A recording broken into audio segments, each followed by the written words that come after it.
And welcome everybody to the Logical Attendance Tracker walkthrough.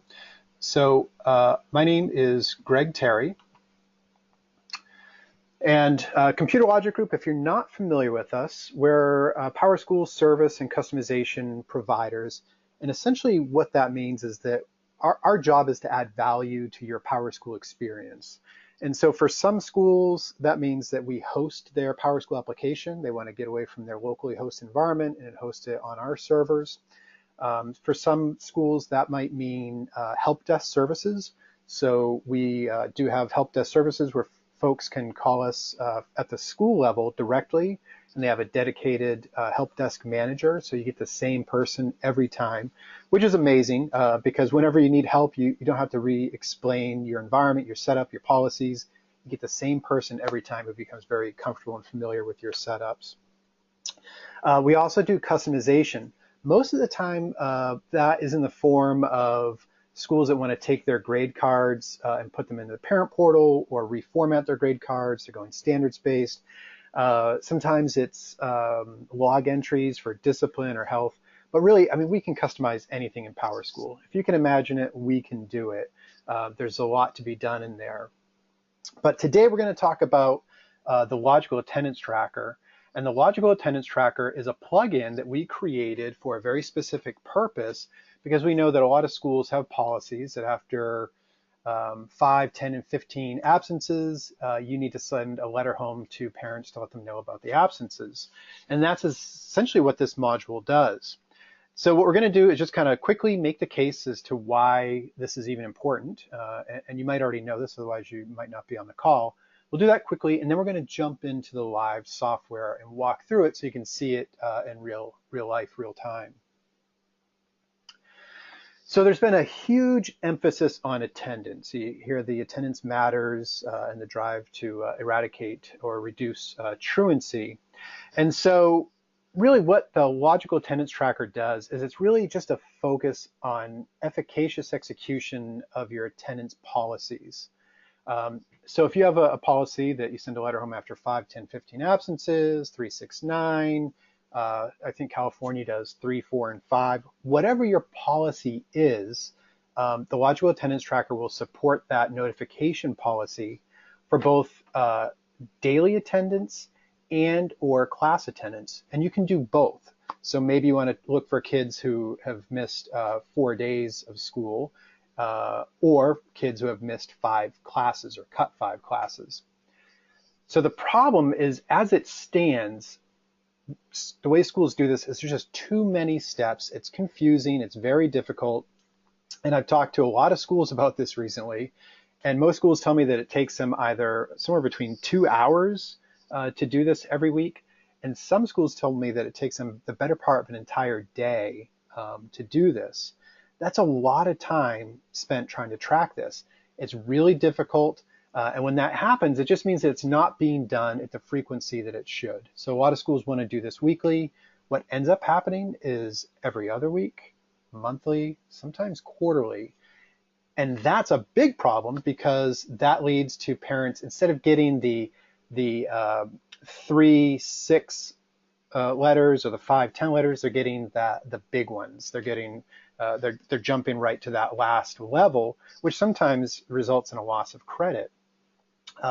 So the idea is that we're doing this more frequently in closer intervals so that parents can get the letters and they can actually do something about it. It enables them to have a conversation with their student because maybe they didn't realize their kids were missing school or cutting, or maybe they have notes and they forgot to send them.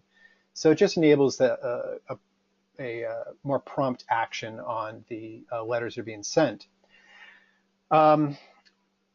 Or maybe they're just getting multiple letters. Maybe they're getting letter number 3, 6, and 9 all together, which, you know, is really going to make parents upset. The other thing is that I know that a lot of schools use a combination of multiple reports from PowerSchool, and then they're also using Excel or something like that to track who got letters, when they got them. And the problem there is that you're putting your sensitive student data in too many unprotected locations. Now, maybe if you're pushing out the data to Excel, you can trust that, it's fine. But how many copies of that data are out there, and do they need to be? Now, if you want it there, that's totally fine. But if you don't have to push it out to Excel, it's probably best not to do that. And then the last piece is the loss of credit can be really difficult to track.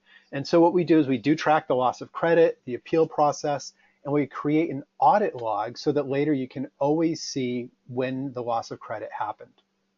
So now that's the case as to why this matters and the issue that we're helping to solve here. Let's jump into the software itself and take a look at what this looks like. So I've pulled up PowerSchool. I'm going to go ahead and expand my screen a little.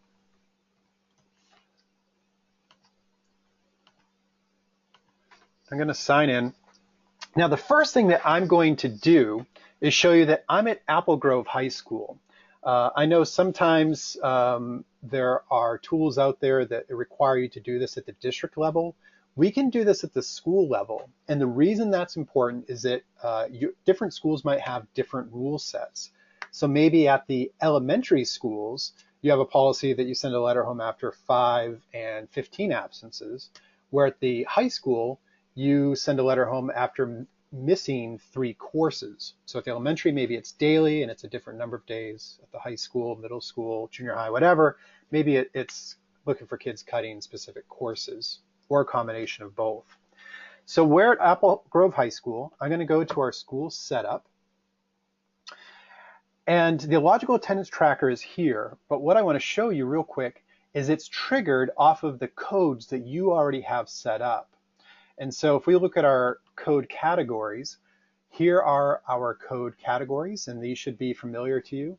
Now, we added a couple new code categories specifically for the attendance tracker. I don't want to confuse you. That's not necessary. Most schools don't do that.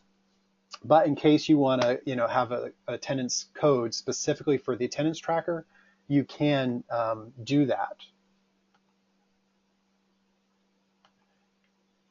And so now we can see all the codes, and maybe it's just unexcused absences. Maybe that's what you want to link up to the attendance tracker. Okay, so you can check off whatever codes align with that. Now, most of this work is already done. It's set up for your schools, but I just wanted to show you that because when we come into the logical attendance tracker, when we look at the rule sets, we're going to see those codes there. So I clicked on the logical attendance tracker. We have a welcome screen. I'm just going to go right to our rule sets. Now, I have 4 rule sets for this school, and they all do different things. They have different start and stop dates. And so we're going to work with this meeting attendance example for the most part, but we can also track for daily attendance, or we can break this out based on our marking term, semester 1, semester 2, trimesters, quarters, whatever the case is, but you create as many rule sets as you need. Most schools might have 1 or 2 rule sets. And if we look at the rule set here for the meeting attendance, I'm just going to click View Rules. Now, what I'm not showing you is that we can tell this to work for specific courses or to not include certain courses or for daily attendance or meeting. And we can tell it to consider a grace period as well, which is not to pull kids up, within the last 2 days. Give them a chance to bring in a note or something. But for the most part, the rules that we're looking at here tells us, look, our threshold number 1 or trigger number 1 is to look for kids with 2 absences. Trigger 2 is to look for kids with 4. Trigger 3 is to look for kids with 6. And that's for year-long courses. Here we see our triggers or our rule sets for semester-based courses. And they're going to be the same. They don't have to be. You can have different rule sets, different triggers for year-long courses as compared to semester-based courses. And the other thing here, and again, I don't want to muddy the waters because most schools don't use this, but if you do want to use it or need to use it, this is very helpful. So I keep saying 2 absences, 4 absences, 6 absences. So maybe your thresholds are 5, 10, and 15. But really, it could be a combination of unexcused absences, excused absences, and tardies, and we can weight them.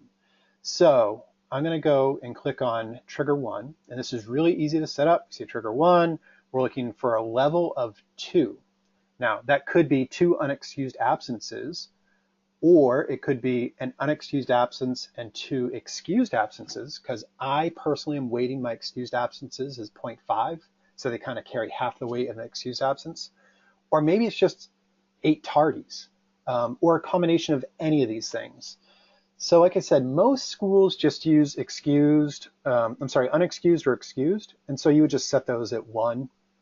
And basically it's going to say, look for any kids who have, more than two absences. But you can use these weights if you need to. So that is trigger 1. Trigger 2 here is after 4 absences, we're going to send a letter. And you can see that this LOC is not checked. LOC is loss of credit. For us, our policy says at our highest level, we're going to send a letter home after 6 absences. That's when the loss of credit occurs. Now, maybe that's not realistic. Maybe that should be higher. Whatever your school policies are, if you do loss of credit, you would check that off. And that's going to be a flag that tells the system this is where loss of credit happens. And we'll look at what that means in just a moment. So once we have our rule set up, you do this one time, maybe you tweak it here and there, but you set up your rule sets and you say, okay, we're going to send a letter after 2, 4, and 6 absences. What your attendance clerks would do at the school level is they would simply come into the tab that says letters not sent. They would choose their rule set. And it says, as soon as I do that, it says your data is being processed, please stand by. It's querying the database real time as of this moment to see who meets our criteria. And you can see for us, Alfred, grade 10, here's the course, okay? He's met trigger number 2 already, and he's gotten a couple points since his last trigger. Here's the date of his last attendance activities. And now we can print the letter and mark it sent. So if we want to print a letter, we just select our letter template that we're going to use. We'll look at the templates in just a minute, but really I think what a lot of schools probably do is they have letter 1 that goes with threshold 1, letter 2 which goes with threshold 2, and that's what they call it. Letter 1, letter 2, letter 3. I'm just going to use this letter. We'll print it, take a look at it. And so our letters are pretty straightforward. Just some basic content. It can merge in some data from PowerSchool as we look at them. And it just tells the parents, whatever it is, maybe letter 1 is just a warning. Hey, your student has missed a few days of school already. We just want to let you know why attendance is important, and that the next letter will involve disciplinary action once they reach 4 absences. Now, I just did that for 1 student, but really what your attendance clerks will probably do is run this. We have some different filters. So they might say, let's find all the kids who met our highest threshold, 3. And they are going to select a letter, print all letters, and then mark them all as sent. And then maybe they go to threshold 2. They pull up their letter for threshold 2, print all letters, and then mark all sent, and then do the same thing for threshold 1. Now, the magic in this happens when we are marking them as sent. This little button right here, that's the one that does some work for us. When we click mark all sent, what that does is that tells the system internally, okay, this student got letter number 1 for 3 absences. Don't pull them up again. We don't want to see them on their 4th absence and their 5th absence. We do want to see them on their 6th absence, or whatever your policy is, okay? So if your letters are 5, 10, and 15 days, it'll say, okay, this kid came up with a 5-day letter. We're going to print the letter, mark it sent. The system now flags in its own internal memory that the student got letter 1. Don't pull them up again on 6th, 7th, 8th, and 9th absence. When they get their 10th, pull them up, create a letter, and print it out, and then we mark that they got the 2nd letter, and they won't get another one, absence 11, 12, 13, and 14. So I hope that makes sense, because that's really one of the big keys to how this works. Now, the other thing that we can do is mark these students, make them our current selection, and nothing much happens now, but I'll show you what that does in a minute. Because when we go back to the main body of PowerSchool, we'll be working with just those students. Now, we can print off a list if you want to give this list to some guidance counselors or a dean and say, hey, track these kids down before I print their letters. Make sure we really should be printing them or have a chat with them or whatever the case is. And if you want, you can send it to Excel or a CSV. Now, I mentioned earlier that we try to keep the data internally with this tool, so you don't have to send this out to Excel or CSV.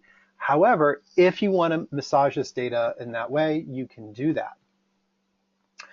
Now, the next thing I want to show you, after we've run letters, is we go to student history, and what this is going to do is for all of our students, it's going to bring up a history. And again, it takes a second to query because it's looking real time right now, all the kids who have received a letter, what letters they received, for what class, what rule set we're using, which trigger they had, the date that we sent the letter, and the date that we marked it as being sent.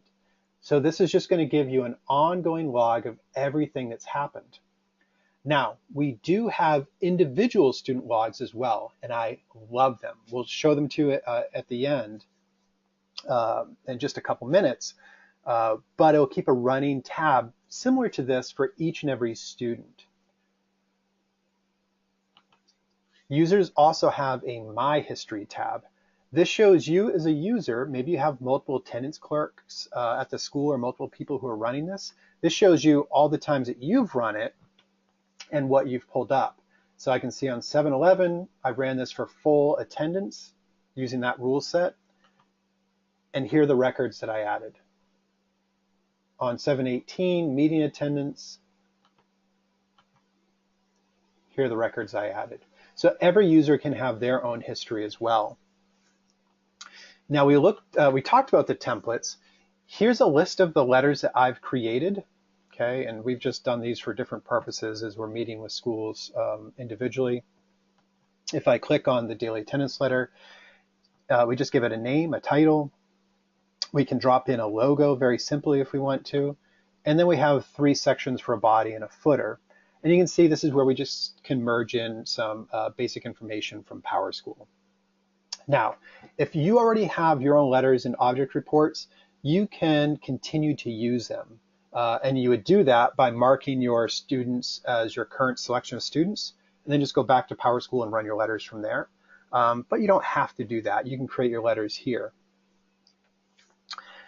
Now, as we talked about loss of credit, when students are flagged as meeting that highest level of our rule set that we marked as loss of credit, and it could be multiple levels. It could be loss of credit at 5 absences and 10 or whatever the case is, but usually it's your highest level. You would flag them as losing credit.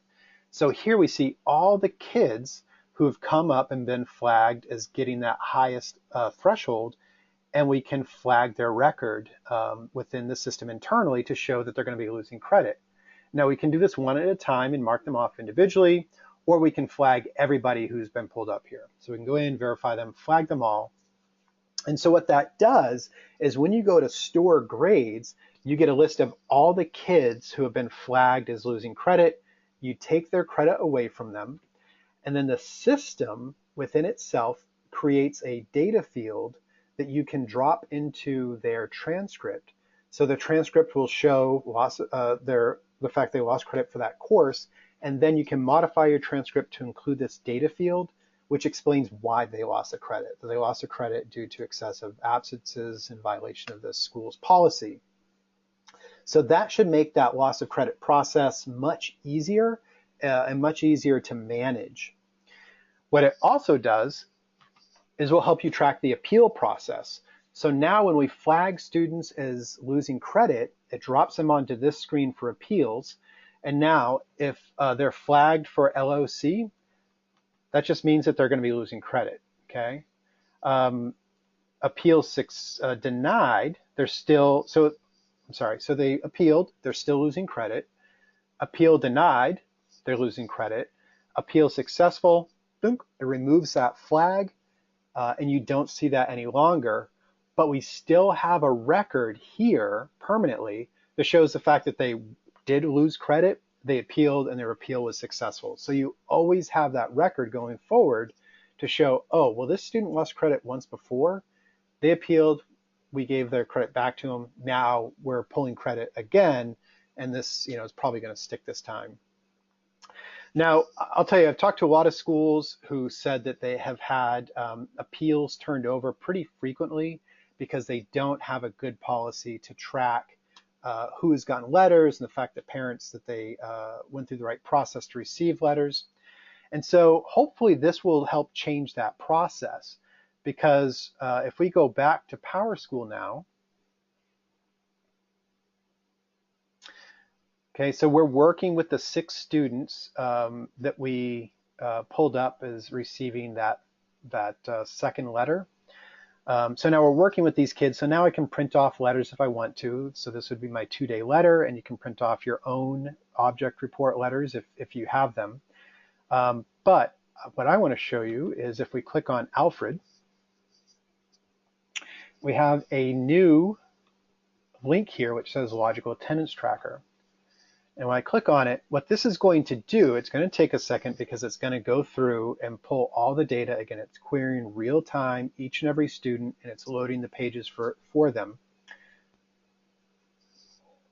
And this student in particular, Alfred, has a lot of information here because I run this for poor Alfred all the time. So you can see here's all the letters that we've never sent for him. And this isn't realistic. You probably shouldn't have any, but you might have one in here. But because I do this all the time, I've got a bunch of letters I've never sent for him. But what I want to show you is this. This is all the letters that you've sent for Alfred. And so now in the appeals process, if you do loss of credit, you can have a record to say, look, here's all the letters that we sent. Here's the cut threshold, the points that they received, the date that we sent the letter, and how many points they had at the moment that the letter was sent. And oh, by the way, we can actually see a copy of the letter here.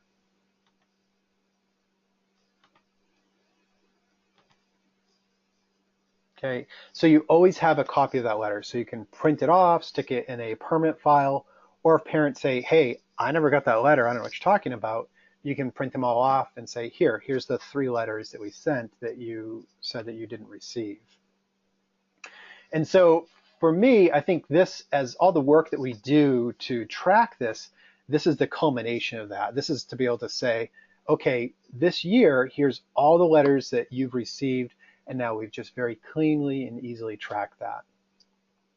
So again, the big picture here is that most schools, most districts have a policy that you're sending letters home after a certain number of absences.